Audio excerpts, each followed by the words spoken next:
Hey everyone, welcome to another episode of Porter's Product Marketing Podcast. I'm your host, Josh Porter, and today we're exploring how to use AI tools and how they're revolutionizing product marketing strategies. Our guest today is Galina Fendikevich, a US go-to-market leader at Upstage AI. Galina brings a rich experience from her previous roles in banking, blockchain, and augmented reality, where she's had a successful exit at Niantic, creators of Pokemon Go, and others. Galina, welcome to the show. Thanks, Josh. Really excited to be here. Well, let's go ahead and jump in with tool selection. So, how do you decide which AI tools are best suited to enhance your product marketing strategy? And then what criteria do you use in selecting and integrating those processes? So I've taken the time to test over 100 AI tools, and I've spent over $5,000 signing up for these tools last year alone. Wow. So it's been a process to find the needle in the haystack, and I have shortlisted my favorites. We'll start there. So I took the time to deep dive. And then after I have my shortlist, then it depends on the type of task. I choose from my favorites list on which tool. When I tested the 100 plus AI tools, first and foremost, I need to be able to get started right away. Yeah. No, like sign up for a demo or, you Yeah. know, very obscure pricing plans. It's most of these tools are GPT wrappers. Okay. You're Yeah. not doing anything fancy. You're not doing anything special. I'm Right. not going to sign up for a demo. I need to do something right now. I work at a startup. So don't make this any more complicated than it should be already. Yeah. And then the second piece is pricing. I don't want to be spending $500 a month, even $100 a month. If GPT is $20 a month Yes. and 99% chance that this tool is already a GPT wrapper, then I should not be spending more than $20 a month on the tool. And Yes. then the last one is it needs to be intuitive. Like I need to get started right away. I don't want to watch 10 onboarding videos just to understand what's happening. Yes. Like again, you're a GPT wrapper, which means the prompting is on the back end and obfuscated from the user. So I shouldn't need to click on a million buttons and have all these selections. The whole point of using you as a tool is you do a lot of that legwork for me. And you're able to understand my pain point and what I'm trying to accomplish and just get it done for me because AI should feel like magic. And at some points, it can be like magic. And I need that to get started in a tool right away. So if I can't get started, I'm just not going to spend the time. I'm already testing 100 plus AI tools. I can't spend any more time watching your onboarding videos. Totally, totally. Yeah, and I think that right there for our audience, hopefully that establishes a lot of credibility. Is that Galena has invested a lot of time and money to understand what are some of the best tools out there for the use cases that she's had. A lot of these kind of personal use cases for go to market, for product marketing, and the like. So, and if you wanted to bring up a couple, I know we're going to talk about this a little bit later, but if you wanted to highlight a few at the moment, that would be great. Or otherwise, we can talk about that later in the show. I can kick it off because I think the entire conversation is going to be around them. The top three that I do want to highlight, the first one is Fireflies, which is an AI note taker. Yeah. It has AI apps, which means depending on the type of call you have, you can apply, let's call it a template, whether it's a customer discovery call, whether it's a brainstorming session with your team, whatever it is, you can get notes that are more tailored to get those insights out of the call rather than a generic summary of the call. And then the other one is Cast Magic. Cast Magic is by far my favorite, most robust tool. You Mm. can take any audio, video, put it in there, and then it generates automatically a lot of marketing materials for you, social media posts, newsletters, emails. They have templates too, whether it's a uh, again, user discovery call, or I've used it for like I went to a conference, they posted the videos online. I took the YouTube videos and I plopped them all into Cast Magic and I asked it to write a Medium article Oh, highlighting insights about AI. done. And it actually did a really good job writing it. So I did Wow. a few tweaks and I was able to publish a Medium article about a conference I went to that highlights thought leadership for me about AI. So that's another tool that it's my favorite for so much more than just marketing or product marketing. And then lastly, it's good old ChatGPT. If you learn how to talk to it, instead of giving it one sentence request and expecting it to read your mind, then you'll be able to get really, really far with ChatGPT. And like I said, you don't need to spend $5,000 like I did to know that most apps are just ChatGPT wrappers, people who know how to prompt super well, created a SaaS product and are charging you for it. Um, it and we can talk about this later on. If you just like, it's almost like talking to a toddler. You give it just enough information and you work with the tool, you will get the response you want. So it's just a little bit learning and development on working with ChatGPT, but yeah, you can't go wrong with the classic. Yeah, I like that. Yeah, that's interesting. And I've since our first conversation, I use Fireflies as well, and that's so handy to have that kind of auto transcription of your meetings, which it not only gives you all the exact words, but also it highlights for you what were the key takeaways and what are the action items, and that's super useful. I know there's a few out there, so the fact that you're calling that one specifically out is great. And then Cast Magic, that sounds awesome. Have that ability to just take instead of taking your own notes and having to like regurgitate them and your own, write them out again and put a whole article out there. You just use that to ingest the information from a YouTube video and then make it in your own words and make your own article as a review of it. So that's awesome. I love that capability. And then you're right, ChatGPT, the OG. That's it's important to think about it as like a like a toddler. I've heard other people think of it as like a super smart intern. Like it's got some capabilities, but you have to give it some more. Hmm. And I love what you said about that. It's like you can't expect it to read your mind. And the funny thing is there's people out there that like that's how they talk to people. Like you'll give them they give one Mm. sentence like direction about something, and they expect other people to read their mind. And so I think that's how we interface with AI, and we get frustrated when we don't get all the information we want back. But when you're able to give it more direction, uh, it will come up with more tailored responses. So I'm with you on that 100%. I had a terrible boss that quite literally told me she expected me to read her mind when I would deliver a piece of work and she would say, "This is not what I requested." And I'm like, checks notes. Yeah, this is what you requested. She said, "Well, that's not what I meant. You should know what I'm thinking." I'm like, I'm sorry. If I knew what you were thinking, I'd go to Vegas and perform there because and Yeah. make more money than I am here. Yeah. So, yeah, you have to give it just enough details. And um, the real important piece is AI is not going to do the work for you.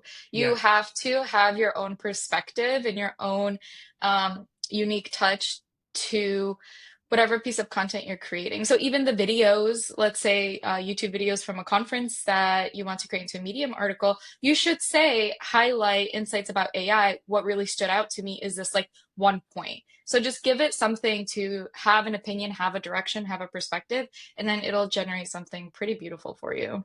Yeah. That's great. Yeah. You need to have an opinion, give it some more specific instructions than you think you might need, and be a little more diligent about how you're explaining your ideas. Then you'll get a better response than you probably would otherwise. So yeah, that's a great tip about a tool everybody knows about, but probably isn't using to the best of its ability. So Yes, repetition never ruined a prayer, so I'll keep repeating the same message until people stop treating AI tools like, pretty poorly, and expecting the tools to read their minds. yeah, yeah, exactly. Awesome. Well, that's super insightful. Thanks for sharing those particular tools. I'm sure there's others, but so now that we've talked about some tools, what ways do you think AI can help uncover deeper customer insights, and how do you translate those insights to more effective messaging and positioning? Oh, I love this question. Um, So, using the tools I mentioned, Fireflies and Cast Magic, they have templates in there for you for customer discovery. If there are any calls or if there's a recording from a panel, a lot of conferences, and from a product marketing perspective and go to market perspective, I like on the ground field work. I Mhm. need to show up, I need to be a sponge of information, both from talks to talking to people one on one. So when I go to industry specific events, very vertical ones, then I get deep, deep insights. Yeah. Those, a lot of the times, are posted online. Yeah. Or if you have potential customers or users, whatever it is, and those calls are recorded, you have the data.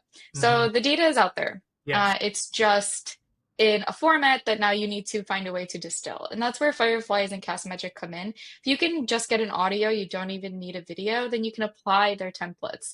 So idea generator template, brainstorming template, user discovery calls, user experience calls. The names of the templates are pretty obvious in what it does. And again, on the back end, because these are still using GPT or even I think Cast Magic uses Claude now, it does that prompting for you, so you don't need to. In GPT, you would have a transcript and you would say, pull out user pain points and what they care about and any competitors mentioned, etc. But these have those templates for you, so it pulls it out and just gives it to you right away. And you start there with reading through the analysis that the AI did on, okay, what did the user mention they liked, what didn't they like, what story or anecdote did they give.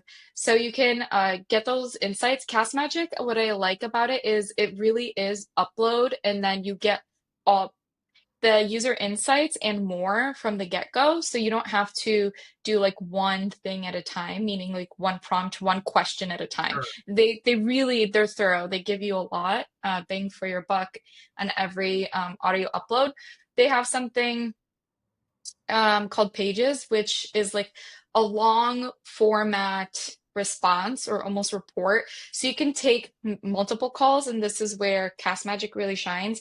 Let's say you do a lot of user interviews or you have a lot of industry specific conferences and there's good content, and you're like, I know there's something important here, or you listen to it, you know, there's important Cast Magic.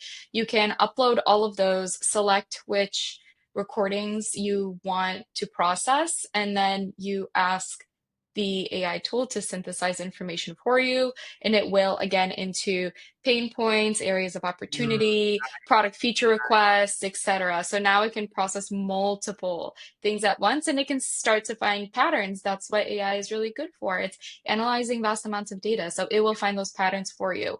If something stood out to you, again, this is where you have to still be the expert in the room with the intern. If there's something that stood out to you in a series of calls, conversations, or content that you heard, you should tell the AI tool, pay specific attention to this point, and it will surface all of those insights for you. So, Cast Magic and Fireflies, especially, I would highly recommend for getting those insights. And it is pretty magical the way that it does. And it will give you some light bulb moments of, oh, yeah, this person said that, but I didn't think about putting it in this way. The way the AI tool did. And with Cast Magic, you can have a chat like conversation with it. Uh, Fireflies has Fred as well as a chatbot. So it's not just another reason I like these tools. It's not just here's content. Okay, my work is done. It's sure. you can chat with the output, ask questions, maybe have ideas, maybe rerun the content or pieces of the content, play around with it. It's always easier to have a draft in front of you to work off of Oh yeah. rather than just like pulling something out of thin air. Yeah. And that's what these tools do a good job. It's like a super solid first draft for these insights so you can start pulling of like, so what did this user say was really important to them. And if it was saving time, you know, there's your product marketing message that you can start having a hypothesis around and testing. Totally. Yeah. And I liked how you kind of brought that together because you're able to synthesize information from customer meetings or conferences that customers speak at, that you mentioned, with these tools. and you're able to just interface with the product and just ask, okay, well, what were the pain points? You know, it was an hour long session. They probably mentioned the pain points maybe 2 or 3 times, but where was it? All right, great. You know, pointing out where those particular pain points are, what solutions that they kind of looked into. You're able to get that insight to really translate into, all right, does my particular product solve those pain points and how? So yeah, those are great insights on how you use these tools to get those customer insights, which are really key in positioning and messaging. Yeah. Cool. I use a lot of these tools day to day, and again, even outside of product marketing, for other projects, for personal things, for a Medium article, if you want to write a personal Medium article or my own social media, it applies across the board. So these tools are modular too. It's not only for one lane. That's good. That's really nice. It's nice to have that flexibility for sure. All right. So next question is, can you share an example of how AI driven automation or analytics have helped improve efficiency and impact of your product marketing campaigns? Oh, yes.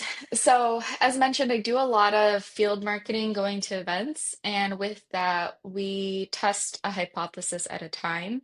And that's typically around the messaging. So, for upstage, is do people care about the fine tunability of our models? Do they care about the accuracy? Do they care about the cost? What exactly is it? And then, as you can tell, those are features. That's not an outcome. That's not an impact. And when I have a body of materials for Upstage and a few calls under my belt, I start using both Fireflies and GPT to start to synthesize Yeah. and start to get creative on, okay, well, here are the top features. How can I package this in a way? I've heard someone say, for example, at a conference, healthcare conference, someone was talking about pajama time and how nurses, after working their shift, they stay for free at the hospital or a clinic and do a lot of documentation. Mm, Just so much paperwork, and they don't get to go home. They don't get paid. Um, and it's just a terrible experience for the nurses, the people that are doing some pretty critical work, I would say. So when I talk about Upstage's models, and it's very technical, and we have benchmarks against like TextChecked and Azure, and yeah. we have like TED scores and accuracy and all of that. At the end of the day, what really stood out to me in that talk, which I've used Claude 3 Opus on Poe, by the way. Sometimes for creative, it's good, but most of the time, I do use ChatGPT because I've told it to remember a lot of things about Upstage. So I said, I really need help with messaging. Like, I want to create a brochure. Like, let's say a little takeaway, like a card for a conference. Yeah. And what am I going to put on this as a giveaway at conferences?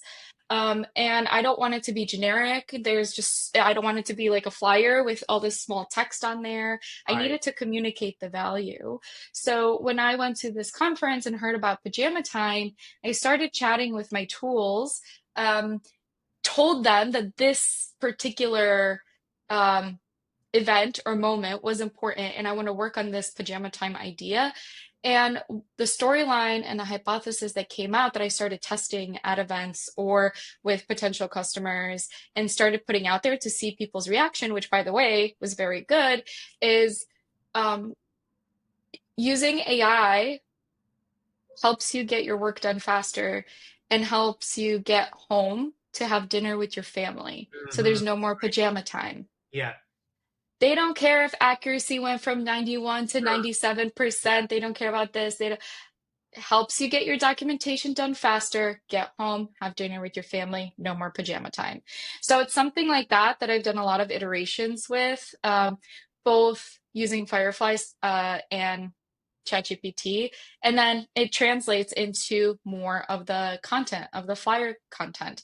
When I say, okay, I really like this messaging, people have responded well to this positioning. Now, how can I translate it? Maybe make it a little more tactile because we have to say what our models do, Yeah. but into a piece of content that I can give out to communicate that messaging to whoever I meet.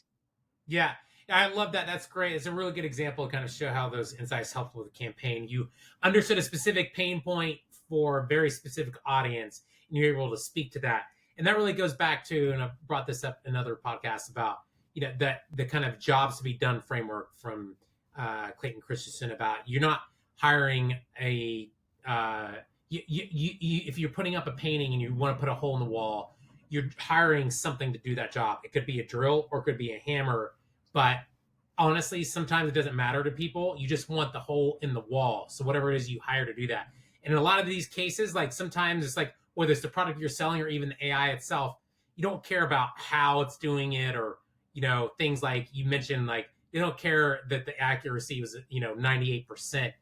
What is the real job you're doing to hire this particular job, this particular tool to do? In this case, is helping nurses get rid of that pajama time, like getting more time back for their own personal lives. That's what they actually care about. So I love that. That's great insight on how to use AI to get there. Yes, but I didn't ask AI what is the job to be done for nurses at hospitals where AI can have an impact. Like, Right. that's just a silly question. You're really not going to get anywhere. It's a general purpose model. It doesn't know, like, it doesn't have the sense that people want to get home to dinner with their family. It's Mhm. you as the human working with the AI tool to get those insights out and to get that messaging tuned really well. Yes, yeah, absolutely. And you got to be able to get you need to get those insights, this very specific insights from customers in some way. Now that could be in using the tools you mentioned from other resources, whether it's conferences you attended or meetings you've had one-on-one, and then you can aggregate that data to find that job to be done. Because yes, a general purpose model like GPT is not going to have that very specific information. It might be able to surmise at a high level, but if you want to get really detailed, then you're going to have to gather that information from other sources that it's not going to have. So and I love that the kind of structure of this discussion is you've showed how to get that information, how to synthesize it in a way to be able to get to that particular situation and get to that answer. So super helpful, super helpful. Yeah, that's your expertise, curating the information. Because again, general purpose models they know so much about the world, but you saying these three calls, these three pieces of content matter, this is how you work with the AI. You like guide it in the direction you want it to go. Yes, absolutely. Awesome. Well, finally, the question I want to ask you is about challenges that you've encountered while adopting AI tools in your marketing workflow. And how do you think product marketers can overcome some of these hurdles to achieve measurable results? Um, I have two challenges. One of them, I don't know if product marketers can do anything unless they're working at a AI tool company and then they can uh, use this feedback. But one of my biggest pet peeves, biggest pet peeves is these AI tools do like one thing in one lane. But our job roles cover many tasks. And for, let's say, prepping for a conference, I need to use Fireflies, I need to use Cast Magic, I need to use ChatGPT, I need to use Canva, I need to use so many different tools. And there's just no tool that has all the necessary integrations, can take me through one workflow. Even something, let's say, content creation is if a product marketer had a webinar, they can use Cast Magic to get social content from that webinar so they don't have to write it. Cast Magic automatically spits out tweet thread, LinkedIn post, Instagram reel script, newsletter output, email campaign, post webinar, all of these pieces of content. But then there's also video. Cast Magic only does video to text. Mm-hmm. So then you go to something like Opus Clips, and Opus breaks down that webinar into really good short video clips to post on socials. And it has like the nice poppy subtitles with colors. Yeah. And they use AI to find which parts of the clip will perform the best. And they score it. Like, this is 99 out of 100 because it has this type of content, et cetera, et cetera. And I'm like, oh, Cast Magic, Opus Clips, get into a room, do some old fashioned M&A. I like Yes. it's why do you just do clips? why do you just do text? Like, Mhm. you're both doing social content. Just work together. And this is a little bit why, like, the whole agentic systems thing is driving me up a wall too. Because for me, an agent will be able to take something from YouTube, put it through Opus, get nice clips, also go to Cast Magic, get social Yeah, content, and yeah, then post. Well, have a human in the loop review process because AI is not 100%, and then be able to post directly to the channels. But there's nothing that can take you through that one simple flow of just taking a webinar, creating these pieces of content, review, and post. So, and I have to use 3 different tools for this. So I don't know if product marketers, unless you actually work at Cast Magic or Opus or Fireflies or anything, just like please do like add more. And these tools exist, so just go be friends. I don't know how else to say it. Um, and then the other way for product marketers to be able to evaluate these, I always do sign up for the free trial and do 1 month.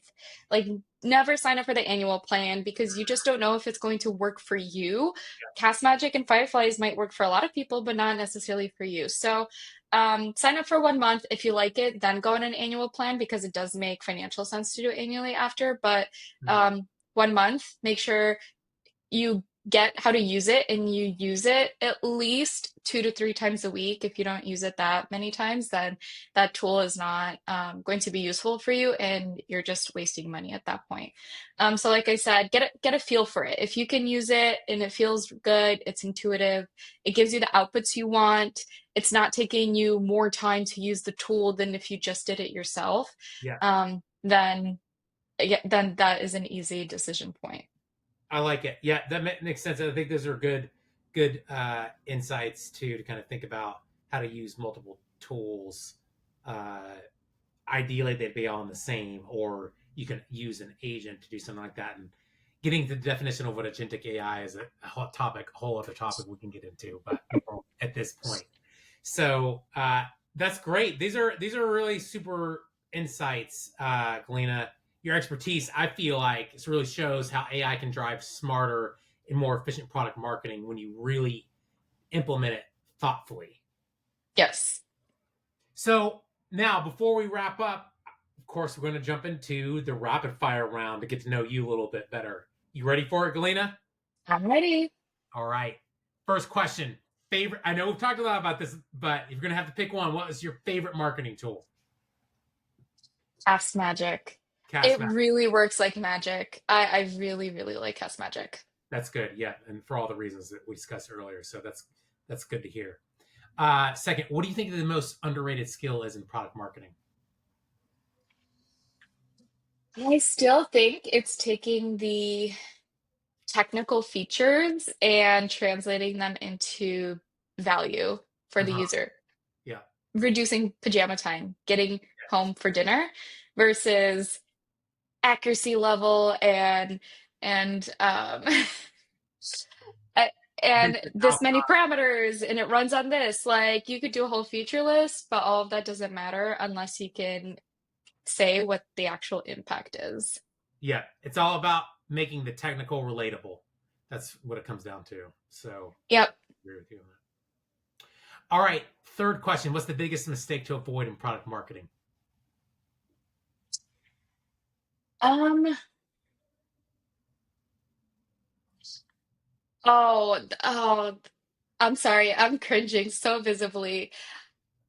Using super generic pie in the sky terms like my product is the future of AI innovation. Yeah, absolutely. Oh, oh God, it hurts my soul when people Ah, say all these fluffy things, like future of whatever, or yeah. like AI is here, or um, automate away this, increase efficiency, and Uh-huh. like optimizations. And oh my God, like who are you talking to? That I don't, I'm a tech person, and when I see this type of messaging, I don't know what these people do.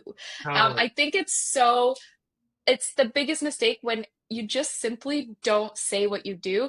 My favorite prompt, whenever I get into this rabbit hole as I'm drafting messaging, and I can feel it because I'm like, I've lost. Like, if somebody reads this, they're gonna think we're like Papa John's or something. Like, it Yeah. doesn't.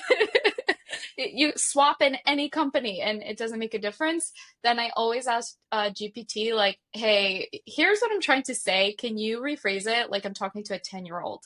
And Yeah. that level sets you, because then it grounds you into you have to use simple words and say what the product actually does and what your company actually does. So yeah, no more future the yeah future of innovation is AI or some version of that. I will, if I see an AI tool with that on their landing page, I'm exiting immediately. I cannot. If you guys can't quantify what your benefit and value is, like I can save time creating marketing collateral. Then like I'm not using it. No, I agree with you on that. It's yeah, taking away the fluffy language, the corporate speak, and then being able to simplify it in a way that people will actually understand it. And I would take it further than what you said. You said speak like to a 10-year-old. Actually, the only person you need to be actually speak to is ask it to speak to your whoever your buyer persona is. That's the person you're going to speak to specifically, and they're the only ones that really need to understand it because you're not casting a wide net. You are pinpointing a very specific person, a very specific buyer for in a industry in a particular division, and you need to be able to speak to them. And so those are really the only people we need to speak to. And if you're giving these generic fluffy corporate language message, these kind of messaging frameworks, they definitely they don't hit anybody. So I think I'm 100% with you on that. So awesome. Next question. What's one thing you wish you knew when you started? Getting buy-in really matters. Like you can think you have the best idea and you're right in whatever, but you need evidence and you need to build proof to get buy-in that you are right. You can't Yeah, just show up and you know, stand your ground and say, we're doing this, I'm right. You need to get buy-in from everyone that's involved in whatever you're working on, and provide a lot of evidence for that. So even though, if you say something and 6 months later, the your stakeholders or the company realizes that you were right 6 months ago, well, you can say, I did, raise this 6 months ago, and I'm glad we've taken the time to evaluate it and come to the same conclusion. So you can build your credibility that way. But if 6 months ago I went full steam ahead, like yelling, we should do it this way, this is the right way, this is the messaging, and frankly, you don't know either. Everything is a hypothesis until proven. Like it's all an experiment. So, right. um, work on getting buy-in for whatever you're doing. Learn how to work with people, and GPT is really good with that too. I gave it my Myers-Briggs. I gave it my DISC method results, so it Oh, understands me as a personality. And then when I have any issues, or not even an issue where it's like, I want to do this, I'm working with this type of person, how can I communicate to them the value of like what I'm trying to achieve? And it helps me, okay, well, based on your personality and your working style, this is how you should approach this person with this working style. So again, once you learn how to work with GPT and not treat it like an intern to get you coffee or expect it to read your mind, it's extremely powerful in so many aspects. I love that. That's so great. Yes, I mean I know it. It's a great tool as you work with it over a period of time. It understands how you write and how you think, and you can ask it like, okay, what do you think about me, and what do you think I should do with this? But I love that if you feed it also the information about your personality profile, then that can be super helpful. And then I love how you've taken it to the next stage. It's like, okay, this is how I work. This is how my manager or my stakeholder works. How can I communicate in a way that they can get that they'll prove what I'm trying to go for. So I love that so much. And to your point too, ultimately, yes, even if you are completely right, and you're sure that you're right, it's about being data driven and showing the why behind why you have that particular opinion. Because yes, a lot of times, honestly, these discussions that we have are all mostly a matter of opinion. And so you need to have some data to back that up to say, this is why I lean towards this particular option. And that will absolutely give you credibility. So I think that's a huge tip, very valuable tip, Galina, on that. So thanks for sharing that. That's where Fireflies is also powerful, is you can search across multiple meetings. So if you have a hypothesis in a certain product marketing message and you remember like, oh, I remember these three meetings where the people I were talking to said this exact phrase of what they care about. Well, Fred is Firefly's chatbot, and you can say like which meetings was XYZ mentioned, and it will search across all the transcripts of your meetings in order to source that for you. So you don't have to go back through notes. You can Amazing. just have the chatbot give it to you, and you're like, and now you have it when you talk to someone. Oh, in meeting with John, in meeting with Sarah, in meeting with, Zach, they said all they all said the same thing. And I think this is signal for us, and we should try this messaging. Amazing. I love that. That's such a great tip as well. I love that you've been able to kind of pull all these tools together to kind of really get some real value out of how to do the function within product marketing and just marketing tactics in general. So this is great. All right, last and most important question: what's your favorite podcast? I really enjoy the All In podcast. Oh yeah. They cover business, tech, politics.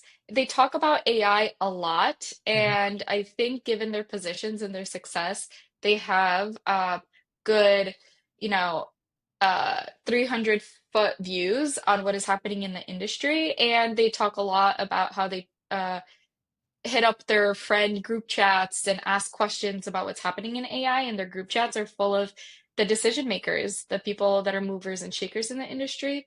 So they're able to source like really astute AI insights. So I pay attention to that a lot. Awesome. That's great.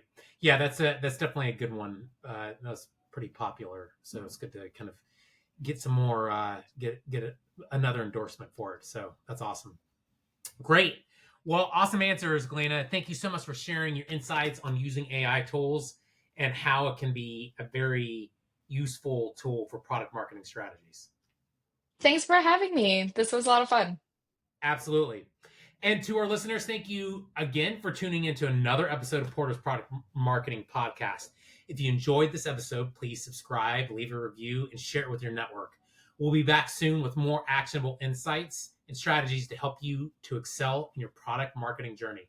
Until next time, keep innovating and keep making an impact.